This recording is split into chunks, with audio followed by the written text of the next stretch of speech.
Les grands titres de ce journal, conférence de presse de la communauté musulmane de Soufi, le guide spirituel a fait le point du festival Mawlud Nabawi 2016 ce matin à Dukoroni. Sur le plan africain, recours déposé par le président sortant Yahya Jammeh, il connaîtra son épilogue le 10 janvier 2016, ainsi a informé la Cour suprême. Et sur le plan international, le nom du suspect numéro 1 de l'attentat à Berlin tuant 12 personnes et sa photo ont été diffusés par la police criminelle allemande.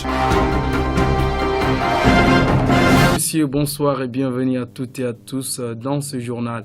Commençons par cette actualité nationale. Le grand guide de la communauté musulmane de Soufi, El Cheikh Soufi Bilal Diallo, a tenu une conférence de presse ce matin à Dukoroni. Les hommes de médias, de la presse écrite, de la presse radio et télévision se sont déplacés en grand nombre pour assister à cette conférence, également poser des questions au guide de la communauté musulmane de Soufi qui les a répondu en langue française et en langue bamanakan. Durant cette rencontre, beaucoup de questions ont été remises à niveau et également un point complet du festival Mawlud Nabawi édition 2016 a été fait. Au sortir de cette rencontre, sanctionnée par une séance de prière, les reporters de la télévision Anwar ont tendu leur micro au grand guide, suivant le point de cette conférence en langue française. Alhamdulillah Rabbil Alamin. Aujourd'hui, c'était la rencontre avec les journalistes par rapport aux activités du Mawlud, Festival Mawlud 2016, organisé par la communauté musulmane des Soufis du Mali. Le Mawlud, disons, s'est très bien passé, très bien passé. Nous avons enregistré la présence de plus de 4000 festivaliers qui étaient restés sur place, nourris, logés, tout. Et nous n'avons pas encore enregistré jusqu'à l'heure où nous sommes des incidents, que ce soit pendant, que ce soit en amont même du Mawlud, et les festivaliers ont regagné sains et saufs leur résidence officielle. Donc toute la joie est pour nous. Et nous demandons au Tout-Puissant de nous faire voir l'année prochaine 2017 pour revivre ces moments qui nous a donné tant d'inspiration, tant de spiritualité, tant de bonheur et tant de vertu, qui est la commémoration de la naissance du prophète sallallahu alayhi wa sallam. Donc c'était ça en grosso modo.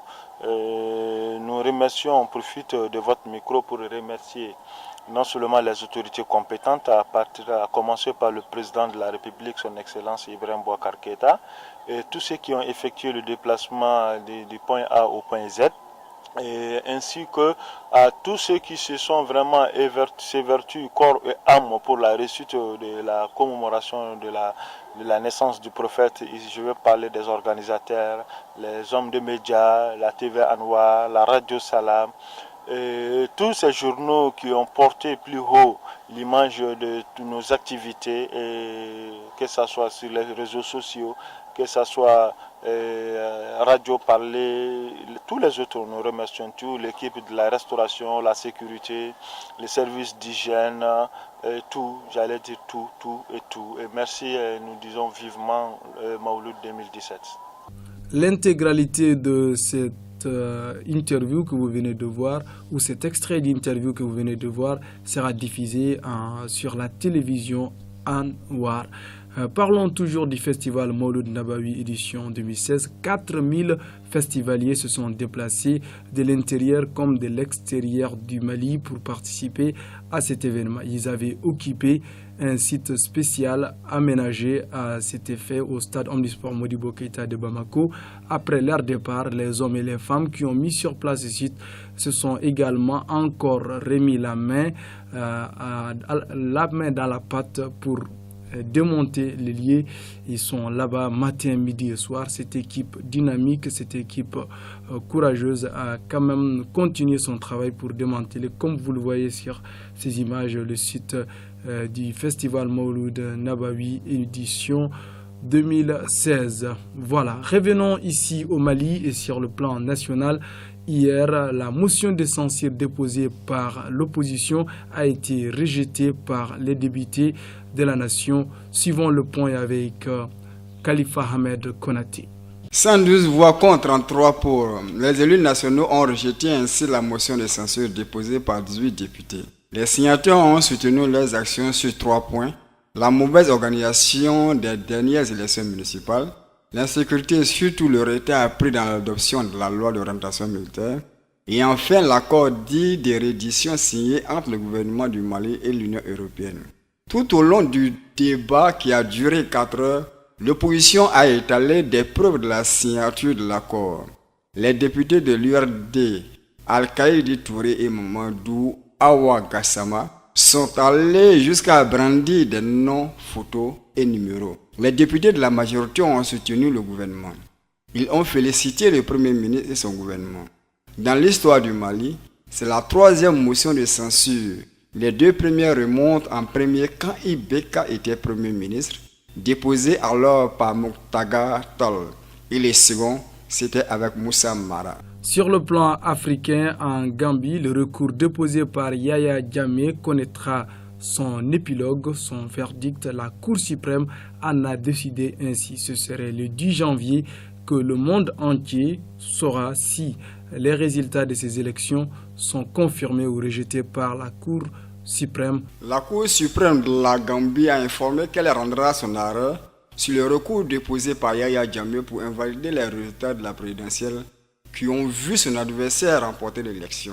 Adama Barrow, qui a réagi face à cette information, il se dit confiant et sera investi, quel que soit Alpha, le 19 janvier 2017 comme président de la Gambie. Restons ici en Afrique, parlons toujours de tensions politiques.